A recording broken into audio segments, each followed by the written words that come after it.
Good morning, good morning, good morning, and welcome to Mahala Monday on this Friday morning. Absolutely wonderful to have you along with us. My name is Dougal, and as always, in the other hot seat there is Rhoda, everybody. Good morning, morning. Salutations and greetings to you, and thank you very much for watching. Firstly, from all of us here at Mahala Monday, apologies about a delayed start this morning, but we guarantee you this is always going to be a very, very informative show and an episode you definitely don't want to be missing out on. Now, as you know, of course, we are live on YouTube and on Facebook, and this is an interactive show, and more so than ever do we encourage your interaction, of course, with your questions and comments with the show. And the simple reason for that is we have these conversations going, and of course, once you have a good conversation going, we all know a great moment is created, and once we have those great moments, we all, of course, get together, and the positivity flows, isn't it? That is true. Sorry, Dougal. So true. I don't know what's happening this morning. It's a Friday. It feels like a Monday. Yeah.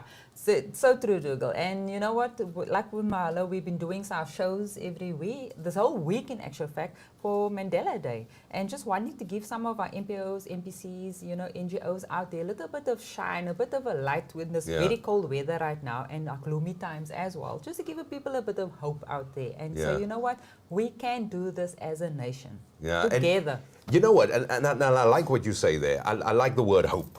Hope is huge. And I mean, let's not forget, Mandela Day is now 2 sleeps away. Oh, yeah. This is 2 sleeps away. So hope is so important. It is absolutely important. And you use the word together. This is what we do. So apart from just highlighting, like Rhoda said, these NPCs and NPOs and individuals, organizations, everybody who does amazing work, we always sit there as well wondering, oh, how can I be involved? How can I contribute? So it is absolutely wonderful to look at all these episodes that we've done over the last couple of days, of course, and that will certainly highlight certain concerns and issues and plights for you. So you are more than welcome, of course, to join in. And it is all about just exposing what are immediate needs. And trust me, this is like the tip of the iceberg. We haven't even scratched anything.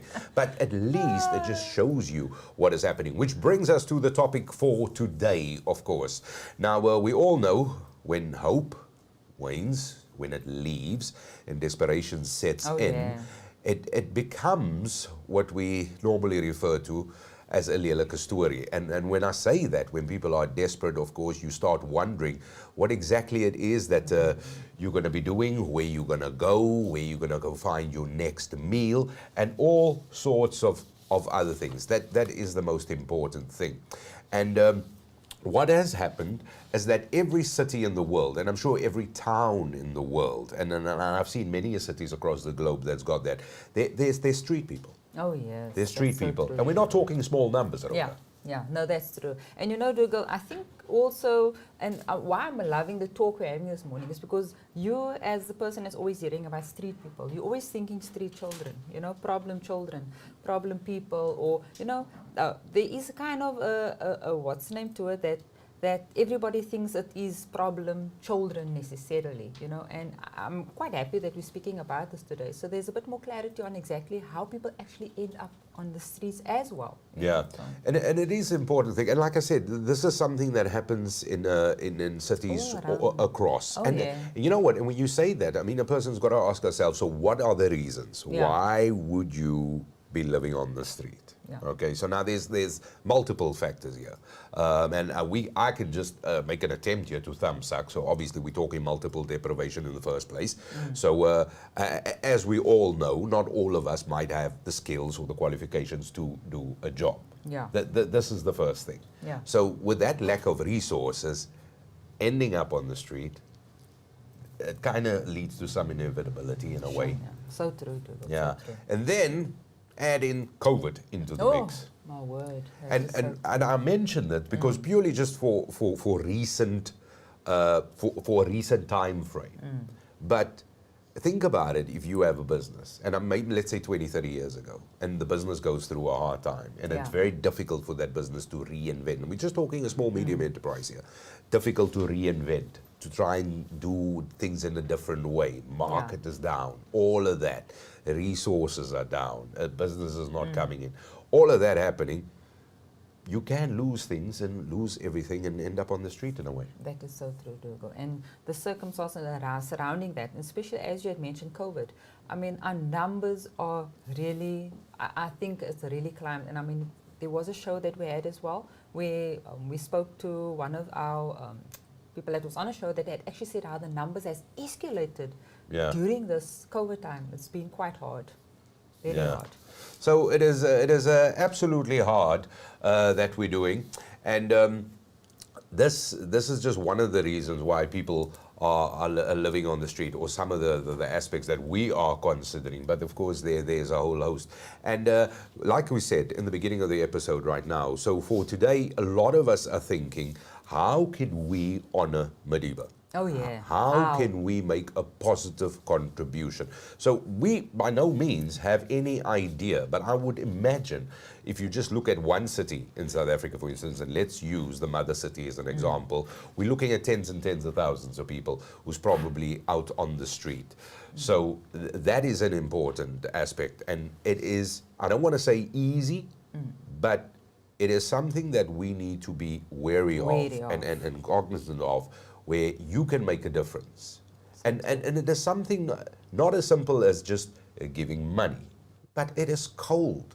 It might just be a blanket, a jacket, anything like that. And also just a bit of time. At the end of the day, one of the most effective and proficient ways is just to have a conversation. Oh, yeah. Just for an understanding. I do not, and I say this specifically, and this is where the emotion has got to be raw, and we've got to look at it in the perspective of the extreme. I do not think, and I'm of the opinion, nobody chooses that out of choice. No. It is circumstances that have placed you there. So true. And it might be any reason. That's so true. So today, on that topic, Dougal, and I love Dougal so much. He always gets, you know, the emotional one between the two of us here. So we're speaking to Wilfred today, and he's with, am I correct in saying Mad Dog? Sorry, that's running for the city at the day, that's helping with these street people. And you know what, he's done amazing work, and we want to introduce him today and welcome to the show. But before we welcome to the show, we just want to play a little video just to show you, you know, what Wilfred is dealing with every day. Mm-hmm. My dad and my mom lost their business. We eventually lost our house. When we lost our house, we were forced to go to the street. I never knew what it was like to stay on the street before losing everything. What I experienced here was that the motivation that Mahala Projects and the city has given me was that I can do so much more. I can change, I can make a difference in other people's lives. The city has provided this facility for people living on the street, and will provide them with safe and clean environment where they can develop, where they can uplift themselves. I am living proof of it, that there is hope, that you do not need to live on the street. You just need to ask for help. We do not judge you on the situation. We do not judge you on the problems you have. We try to resolve it and try to fix it. Make you a better person. It's not about the paycheck mostly. It's about changing lives, changing the people's mindset and perspective to there is something better than street life. Your family wants you. Your family wants you. We can help you. We can assist you into getting you home, getting you to a rehab. But you have to take the first step and ask you for help. Come to us, and then we can sit down and work with you. Set up a plan of action in how to develop you and how to reunify you or reintegrate you into society. That's what we can do. Sure, it is a very touching and a very moving video. Oh, yeah. So yes, thank you very much for that. So without further ado, as Rhoda alluded to, of course, joining us today is Wilfred Fredericks, and he's the project manager for Mad Dog. And they, of course, on behalf of the City of Cape Town, manages a safe space for people living on the street, the Culemborg space. So firstly, Wilfred, thank you so much for your time. Thank you for joining us. It is an absolute privilege to have you on Mahala Monday. Sorry about the long intro, but you know what? I get on a rant at times. But how are you doing? No, thank you for having me this morning. I really appreciate it. It's good to see that people care, and good to see that people want to hear what we are doing. Because sometimes, we're doing the things and it's like a repetitive thing. Yeah. And you don't realize that there are people who are watching. Yeah. And well, now I know there's someone that's looking and watching, so I have to. I'm going to step in line. But it is a real pleasure having you along here. So the Culemborg Safe Space, just in a nutshell here, to give us an overview. This was established after the City of Cape Town has sort of collaborated or had talks or engagements with people living on the street, and then this gave birth to the establishment of the Culemborg Safe Space. Give us the sort of overview of exactly what it is and what happens at the safe space. Okay. Let me just give you a little background. Research was done in 2014 regarding street people in the CBD. And at that time, they found there was about 6,000 to 7,000 people living in the CBD area, living on the street in the CBD area. Then the city obviously embarked on the research on where to put them and things. And this is when they found that Culemborg Safe Space or Culemborg parking area. Yeah. Parking area at that time was available because people were sleeping here. And then they revamped it, put in paving, put in the toilets and the showers, and then putting the fence around it and creating this Culemborg Safe Space. Culemborg Safe Space started on the 29th of June 2018. We had eight inmates, or shall I say, residents at the time. And on the 18th of July, which was Mandela Day, the bulk of our residents came in. So we're basically operating since June 2018. And the idea or the purpose of Culemborg Safe Space is basically to create a safe place for persons living on the street. Now, I want to just rectify something. You look at people and you term them street people, but they're actually, or they're actually people who are living on the street. If you look at the difference in what we're saying, street people means, but if people living on the street, we give them dignity, we try and make them understand that there were circumstances, there were situations that brought them there. Yeah. And if you listen to Zubair, by the way, who is the current manager at Culemborg Safe Space, he also came in as a street person, came into this safe space, and we watched him. And as a young boy, he showed how willing he was to work, and that is how we've just groomed him through to the point where we have placed him as a manager at Culemborg Safe Space. Wow. Sure. But the safe space is there basically so that you are living on the street. If we got enough space, if you're living on the street, we can bring you in there to a place where there's security around you. You will get a meal at least at night and a cup of coffee in the morning with your porridge. A place where you know that we can sleep, close your eyes and sleep, and wake up tomorrow morning and find that your goods are still in the same place you left it last night. So, because this is the essence. This is the essence if you're living on the street. Firstly, you just want to be, I suppose, and let's break it down and be a bit crude here. You want to be protected from the elements. So I'm talking wind, cold, rain, that sort of thing. And you say you can lock up your belongings. Street people who robs them and not only necessarily street people. It's ruffians, it's hooligans. They beat them up and take the goods that they have. Yeah. So they've got to basically not sleep during the night. They've got to sit around, and that is the reason why they do glue, they drink, and they do drugs, so that they can stay awake. So that tomorrow morning, when it's sunlight, they can take a nap. Yeah. So, Wilfred, just looking at if I may, if just looking at the facilities that the Culemborg Safe Space provides. So it's a place to sleep. We're talking ablution facilities. There is, like you said, you get a cup of coffee in the morning. There's the meal a day. And in terms of the bigger picture, if we look at possible reasons why people might have ended up on the street, and yeah, I just want to throw out things like counseling, assistance, like sort of self-development. Are these kind of services that is offered by the Culemborg Safe Space as well? Yes, most definitely. We have 2 permanent social workers on site. Like they work from 8 till 5 in the morning, 8 in the morning till 5 at night. So they are permanently on site every day, from Monday to Friday, by the way, sorry. And then we also, when the people come in, they get assessed. They then also complete a PDP. A PDP is a personal development plan, which they may set goals for themselves when they come in there. The whole idea is that when they come in there, we offer them a development program, a place where they would not only just come and sleep and eat, as a place where they would offer them something more. Because of they've been the trauma, whatever they've been through, doesn't leave them new people, but it leaves them with problems. So they're not problem people, but they're people with problems. And we try then to work with it through the social workers to get them through the psychosocial situation that they are in, to get them to the next level in their life. And I think that is the best or the first goal that we have as a group of people, is to get them from where they were at to the next level. Now, the next level isn't necessarily home. The next level can be into a shelter where there's regular food, everything is regular. Yeah.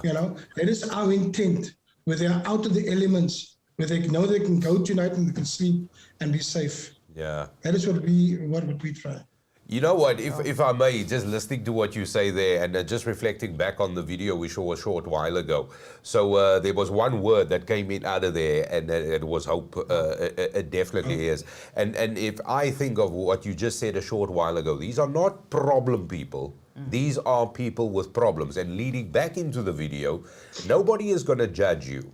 Because the reason you end up living on the street, most of the time, it is predominantly, and I want to say all the time, it is something that is out of your hands. It is by circumstance. It's not a choice that you made to do that. It is because life has thrown you a proper curveball. And this is what it is. In your assumptions and in your experience, what are some of these reasons that people actually live on the street? I mean, I can assume financial reasons would be one. I think the financial reasons are the most common one.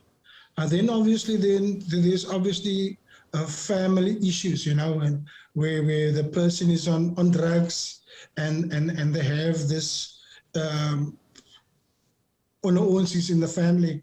And then obviously the one that is less conflicted is always the one that is the favorite, And then the guy that is on drugs or whatever, he gets kicked out. Yeah. Now, it's not because the family is wrong. It's not because of those, but it's just because that is the norms. The norms of society dictates that you don't do this and these things inside here. And family life is this way. Yeah. And then they obviously can't get to a common ground. And then the one leaves, and obviously mostly the person that is on drugs leaves because he has to feed his habit. And out on the street he's free. There's a free moral agent. He does just as he pleases, and obviously then he's the ability to get his next fix is in his own hands, and that is why they do they steal. They those are the type of things that drives them to it. But the most important thing I think at the moment is basically the unemployment situation. You're unemployed, so you're not contributing to the household financially. Yeah. Then you get ostracized, and then that is when they put you out, or you walk out because you cannot handle it. I've met with fathers that are on the street. They chose the street above the house because they're not only disgraced or feel that they've messed up big time.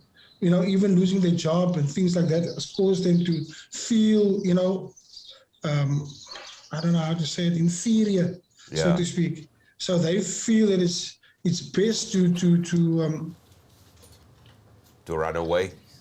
to run away, so to speak, yes, move out of the situation where they hello. Yes. Yeah, we can hear you. We can we perfectly hear you. Okay, all right. So We hear move you. out of the situation that they are in, and so that they can basically try and find a life for themselves. Many of them still, if they get some money, send it home. You know, and when they do get money, they are allowed to go home. Yeah. You know, to get to that type of thing. But it's what I've also found that is we're looking at about a 4-to-1 ratio. For every 4 men, there's only 1 woman on the street, and you find that the women on the street are more faithful to the partner they met, and they're always wanting a partner. The reason for the partner is for security purposes, and you find that they cling to them for dear life. I mean, we've had 2 marriages or 2 weddings at Culemborg Safe Space. And we're going to get into that my because word. that sounds... Serious, we had 2 weddings at Culemborg Space. And that's just to show that they remain faithful to their partner, the women. Yeah. But unfortunately, you know, some women don't make it. Yeah. Some women just don't do, you know, they sort of can't handle the issues and the matters that happen. Do you know, Wilfred, and I mean, this is now really standing out for me. The fact that you said in the beginning, these are not problem people, these are people with problems. That the people might be doing drugs, they might be doing things, because it is a way of keeping them awake, keeping them on edge, because they got to protect at all cost what they have. And I want you, if you're watching this now, to put yourself in this situation. So I understand that all the marigma roles and the things we do at our house in terms of having insurance policies, having alarm systems installed in our house, all of that. Think of all the marigma role you go through to protect what is there, what you do for your immediate loved ones. Now imagine everything gets taken away. You have niks, nothing, there's nothing. What are you then willing to do with your back against the wall? So once again, I want to reiterate what you said. These aren't problem people. These are people with problems. Exactly. And when you have that discussion, when you have that understanding, and it's about the dignity. And I really want to talk about some of the other services that you have at Culemborg Safe Space. But you know what? I know Rhoda's itching here to ask you something, so let me just... I also just wanted to say probably on that as well. And just listening to you mentioning about the men, and obviously how I can just imagine it's just natural, I think. A woman is more of a caregiver and a man is really a provider. So the pressure is obviously on if a man cannot provide. And, at the end of the day, like for me, if you do feel like that, you know what, get some help. Even if you get through to Culemborg and want to speak to somebody, obviously, like you say, there's always somebody there to speak to, before you even get to that point. If you feel you need to speak to somebody, you can get hold of the Culemborg, and there will be somebody that will be able to assist you. But I can fully understand that pressure on a man to be able to provide. And disappointing their families. Look, and to add to that, and I mean, we're discussing social issues as well in the broader terms. There's many reasons why this could be. The point is, and I want to be clear with this. My perspective is, we need to understand. Stop being judgerach. Don't come now. I like it word judgerach. Do you know what I mean? That's 1940, man. This is 2021.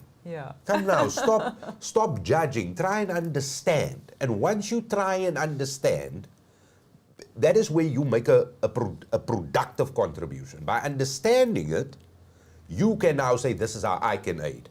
Anyway, that is. Please tell me about. So you develop skills at the Culemborg Safe Space as well? Yes.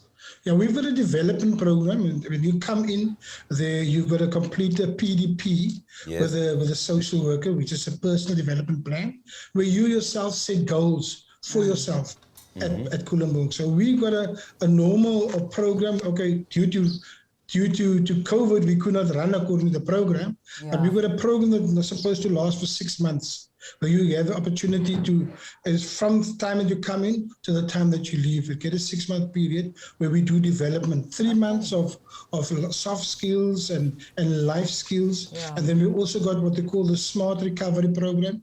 It's not a rehab program, but it's a program that assists those who are on substances. How to deal with it, what to do, how to work with it. with this situation, Yeah. where to stay from, what to do, understand or identify the triggers of your habit.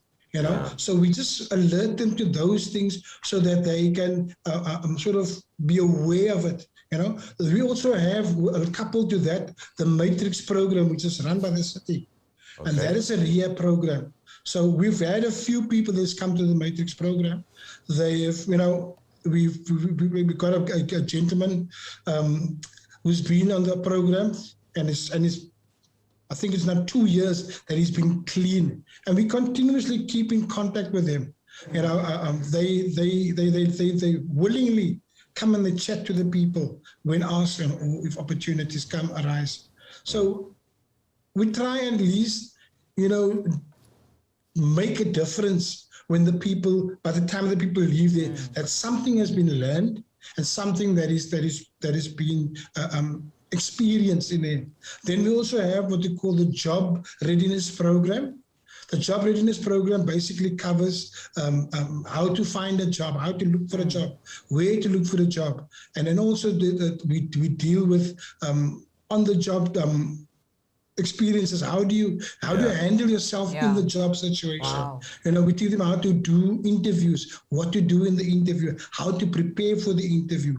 Then we also give them a CV. We arm them with a CV, so they go out and they look for a job. They go with their CV. We also give them what they call a job seekers form, where they go out and when they knock on the door, they say to the person, listen, if you don't have a job, just fill in the form, just to show that they are looking, they are trying. That is our sort of measurement to see where they are at, you know, in their walk. But we give them 6 months to get to the point where they exit the safe space, you know. But but for now, some people have stayed longer than 6 months because they weren't ready yet. Now, if you unemployed, it's for me to put you out of the safe space, I can't do it. It's difficult.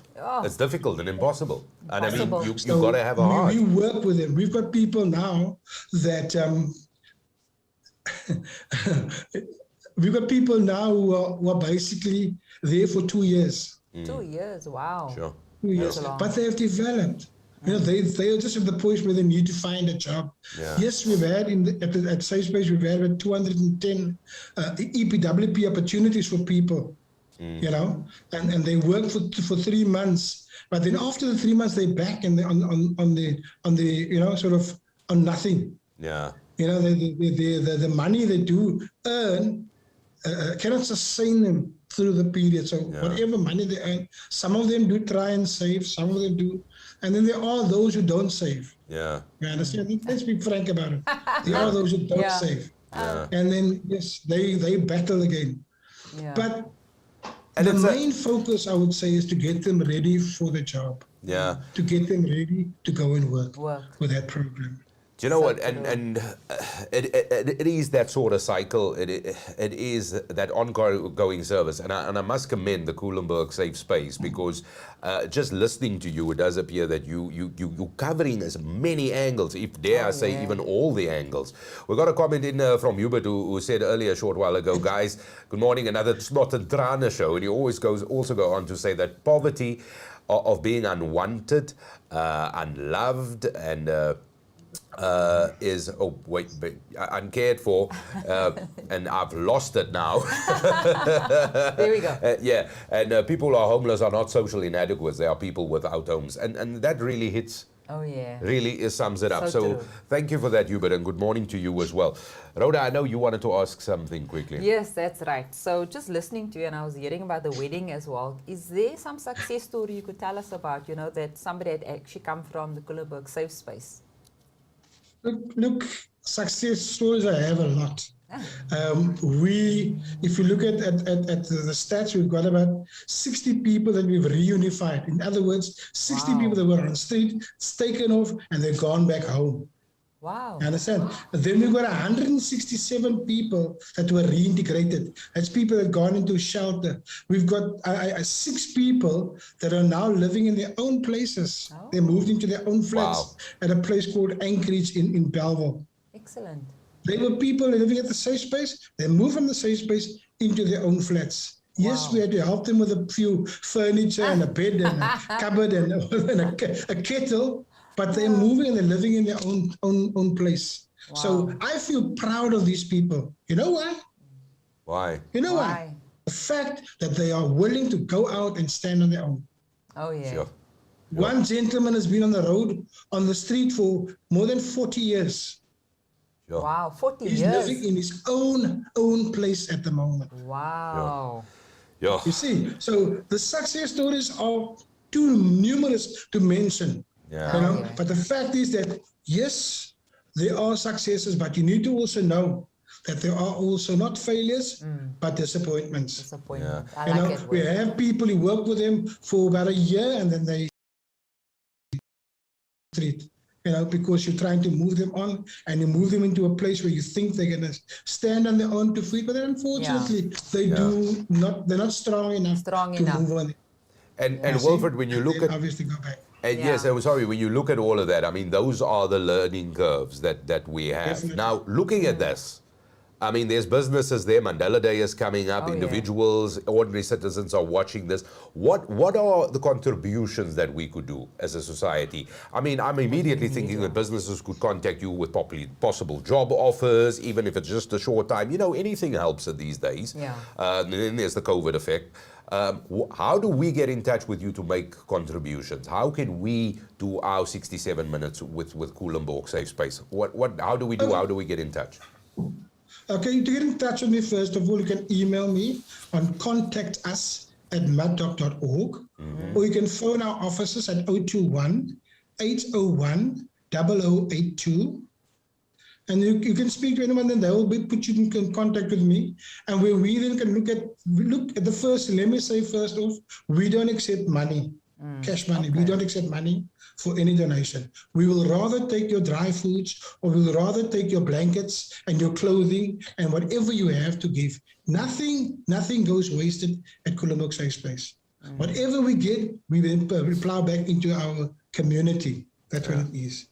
You see, we plowed it back into the community there. yeah. And why I don't take money is because money is a terrible thing. Oh, geez, yeah. Yeah. A terrible thing. When this money comes into play, then dirty stuff happens. And so I don't take money. I prefer rather you bring us your blankets, or you bring us an oven, or an urn or something like that. I prefer that, so that I can show to the people, this is what you're getting. I get the money, I put it in my pocket, and I forget I must spend it on the people. I don't want that. True. Absolutely true, true. so true. So very easy to get in touch with all of you, and those details, of course, are on our screen as well. Wilfred, Fredericks, all I can say is thank you so much for your time. Thank you very much for being the devoted citizen that you are. Your contribution to society is immense. Keep doing what you do, and the world will just be a lot better Much with more better. people like you. I'm going to wrap up with some comments in a moment, but Wilfred, thank you so much, and we wish you all the success and all the strength and all the courage and all the best. And may people definitely get in contact with you so they can definitely aid you in your work as well. So thank you once again for being with us. Thank you, Rhoda. Thank you for the time that you spent with us and giving us some airtime. Thank you very much. Oh, yeah. We need to spread the word.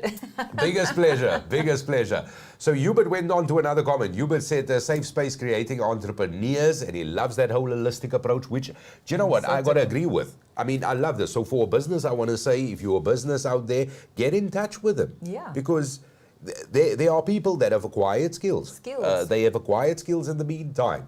And these people, and trust me, when you hear the story, when you ever ask somebody, one of the biggest things people say in interviews, whether somebody is committed. When you hear this story, how can you not be? How can you not? You know what I mean? We've Hubert come also from- goes on to say, before you ignore another homeless person on the street, remember that that could be someone's father or mother, and they have a story. There we go. They have a story. They have a story. Have the conversation.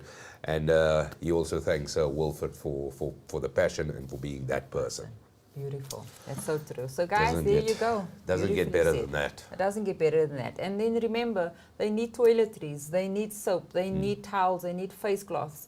these are things that's real, because you know what, they want to put these people back into the community, so giving them a little bit of hope. But we need to start obviously at the home, or at least at the safe space, where you can create a bit of, you know, security on having to say, here's a towel, here's small things that you take for granted, toothpaste, you know, these are things they need. So come on, you can contribute and assist, you know, the shelter as well. Yeah, you know what, Rhoda, and I must say, before I get in trouble with the director again, let me say this. Mandela Day is not just about contributing. It is also about sparing that thought. That thought. Just put yourself in that situation. Yes, that is half the challenge right there. So true.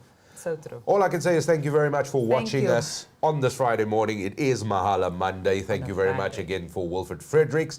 He is with Maddock, which is NBC, of course, and they run the service there. He's the project manager at the Culemborg Safe Space, where a big number of people from the mother city are being looked after, and well done on that initiative. And I can tell you, of course, that is definitely something that will be trying to look expanded. I know that these kind of projects have been expanded as well. But that is the time we have for now. That's right. We have another episode? That's right. We've got another episode now at 10 o'clock, so we've got 10 minutes to get ourselves hooked up again for the next one, and for you to go get a cup of coffee quickly, and then come back and come and watch us again for our 10 o'clock show. Another beautiful story to be told. Yeah, so you can't miss it. I mean, this is a Good Friday. More time with Rhoda. That's so true. Go get your coffee. My final words is like and share this video. Very important. We'll see you shortly. Thank you for watching Mahala Monday on this Friday. See you now. Bye.